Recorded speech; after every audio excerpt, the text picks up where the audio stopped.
To enable Roblox voice chat, start by opening the Roblox app on your computer or mobile device or visiting the Roblox website. Once there, locate the gear-shaped icon in the top right corner of the interface. On mobile, this may involve tapping on the three dots in the bottom right corner to access the More menu.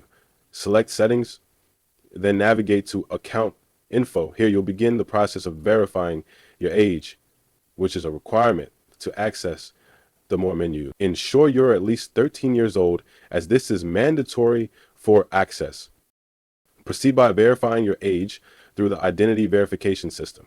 Prepare a valid government-issued ID and make sure you're in a well-lit area. Follow the instructions to scan a QR code using your smartphone. Most phone cameras can scan QR codes, but if yours doesn't, download a QR code scanning app from your app store. Once scanned, you'll be directed to the verification page where you'll submit your ID and take a selfie for confirmation. Allow the system to process your documents, which only takes a few moments. Rest assured, Roblox employs secure and regulated methods to protect your personal data. Once your age verification is successful, you'll see a confirmation message. It will keep return to Roblox and navigate to the privacy settings within your account. If necessary, refresh the page to see the beta features section.